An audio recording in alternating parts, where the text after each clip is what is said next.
Deputat çox savadlı insandır.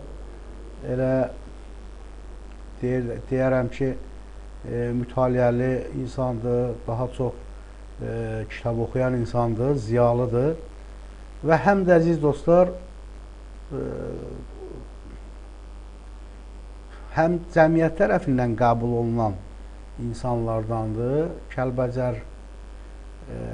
Kəlbəcərin deputatı olub. Həm də Əlövsət müəllimin qardaşı şəhiddir, səhv etmirəmsə, adı Mahir Quliyevdir şəhidin. Murovdağ əməliyyatlarında iştirakından mən tanıyıram bu qəhrəmanımızı. Davam edək, əziz dostlar. Demək, elə burada Əlövsət Ağalarovun maraqlı bir rəyi var. Əlövsət Ağalarov yazır, Allah rəhmət eləsin, Rafail Allahverdiyevi nəzərdə tutur, ziddiyyətli adam idi, həm çox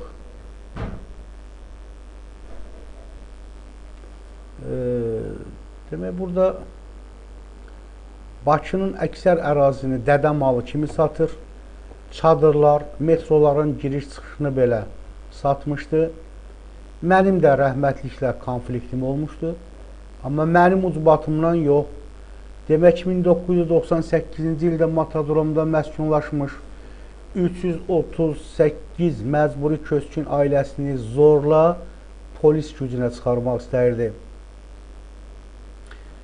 Əlövsət Ağalarov yazır, bundan xəbər tutan kimi Milli Məclisin iclasında məlumat verdim və getdim ora. Təsəvvür edin, zavallı köçkünlərin üstünə sanki müharibəyə gəlmişdilər. 200-dən çox polis, şəhər icra hakimiyyəti başçısının müavinləri, xeyli sayda mülki şəxslər, kamazlar, ekskavatorlar, buldozerlər, Əmrə Müntəzir, Kəlbəcərdən, Füzulidən, Ağdamdan, Cəbrayıldan, Zəngilandan zorla qovulmuş köçkün ailələri çıxılmaz vəziyyətdə idilər. Bakı Baş Polis İdarəsinin rəis müavini əməliyyata rəhbərlik etməli idi. Görüşdüm, təbii ki, sərt diyaloqumuz oldu. Gördüm, bunları Rafail Allahverdiyevin əmrini gözləyirlər, hərəkətə keçsinlər. Rafail müəllim həm də deputat idi. Zəvri bu məsələni zorla, danışıqlarla, bütün köçkünlərin razılığı ilə həll etməyi xahiş etdim. Gördüm, adam qətiyyətlə öz fikrinin üstündə dayanır. Dedim, tələsməyin, gəlirəm Milli Məclisdə, orada danışarıq. Əlövsət Ağalarov daha sonra yazır. Dedi, heç bir, Rafail Allahverdiyev dedi ki, heç bir danışıqdan söhbət gedə bilməz. Oradan çıxmalıdırlar. Prezident Heydər Əliyev həmin vaxt Gürcüstanda rəsmi səfərdə idi. Dedim, ki, heç olmasa prezidenti gözlə gəlsin, nə desə o olsun. Alınmadı. Girdim cəmaatın arasına, dedim, yolu kəsməkdən başqa yolunuz yoxdur. Siz yolu Bakı-Sumqayıt yolunu kəsin, mən məclisə gedib danışacam. Yol bağlandı və təcili məclisə qayıtdım. İclasda hansısa qanun layihəsinin müzakirəsi gedirdi. Söz istədim, vermədilər. Ayağa qalxıb təkidlə söz istədim və məcburan mikrofonumu astıranda dedim. Hörmətli sədr və millət vəkilləri, Matadrom ərazisində acınacaqlı vəziyyət yaranıb. Həmkarımız Rafail Allahverdiyev o ərazini ərəb şirkətinə 250 min dollara satıb dəqiq məlumat almışdım. Əgər ağır vəziyyətdə yaşayan məcburi köçkünləri oradan zorla çıxarmaq istəyirlər, təklif etdim ki, köçkün rayonlarının deputatlarını oraya dəvət edirəm.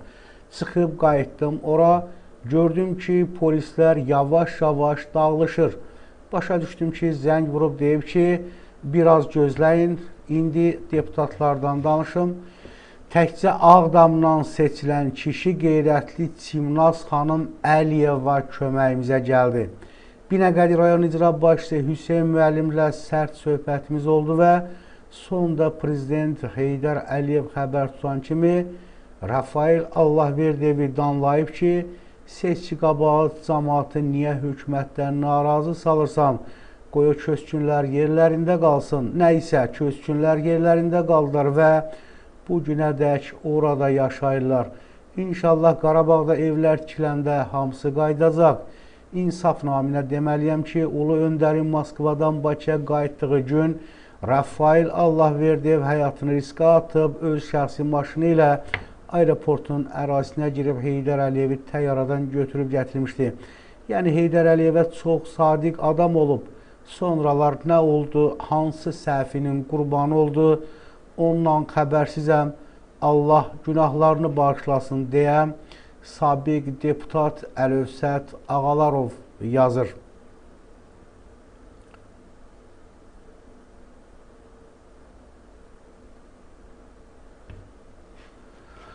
Kübra yazır ki, Kübra bu rəylərdə Rafail Allahverdiyev yaxşı insan idi, rəhmətli Heydər Əliyevlə yaxın dostu idi. Heydər Əliyev Bakıya gələndə onu qarşılayanlardan biri idi. Ölənin dalınca nə istəsəniz deyə bilərsiniz, amma ölüdən şeytan da vaz keçib, Allah rəhmət eləsin.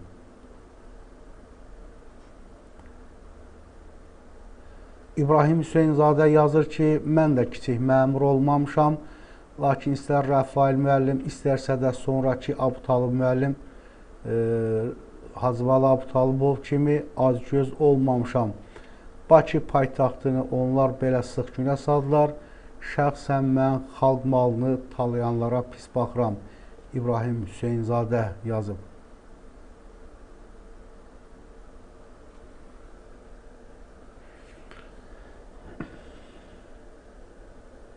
Gülnara Musayevə yazır.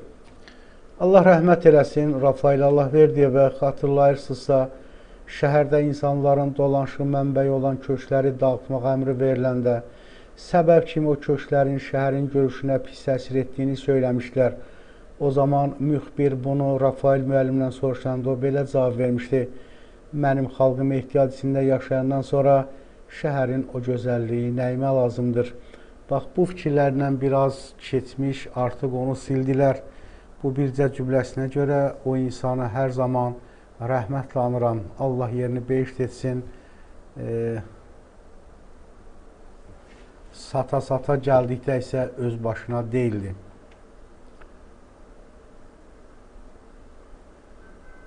Solmaz Həsrət yazır ki, vallah bizim millət heç Hacı Zeynalabdin Tağıyevə və onun ailəsinə də yiyə dura bilmədi.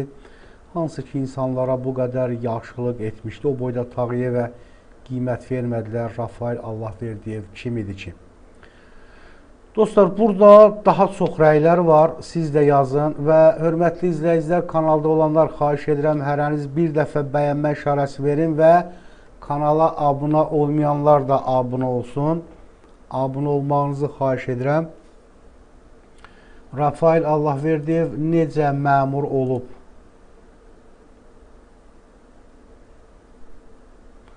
Əmir Qasımov yazır ki, Allah rəhmət eləsin, rəhbərə sadiq adam idi və etdiyi xidmətə görə mer təyin olmuşdu.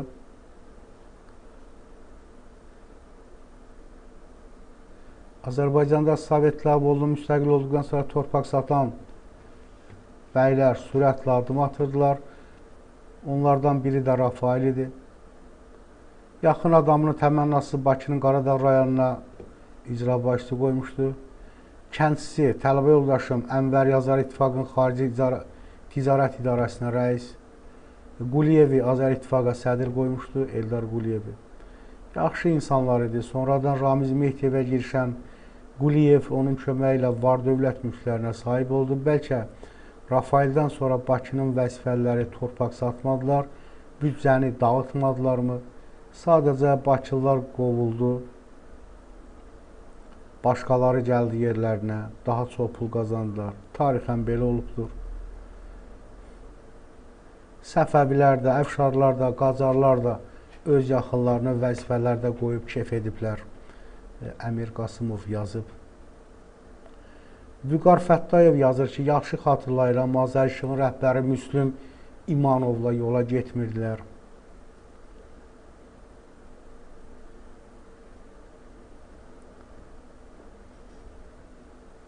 Elçin Mirzayev yazır ki, ən maraqlısı bu adam niyə gözdən düşdü? Belə heç də pis adama oxşamırdı. Hətta cıdır düzünü satıb yemişlər. Bu kişi televizorda çıxıb deyir ki, o satılmış yerlərdə tikilən evləri söküb, ərazini cıdır düzünə qatacam. Pənah Azəri yazır ki, bildiyini yazmışsan, maraqlı faktlar çoxdur. Təəssüf ki, yaza bilmirəm. Amerika səfirliyinin pulunu yeyəndən sonra bu vuruldu. Tugay Mada yazır.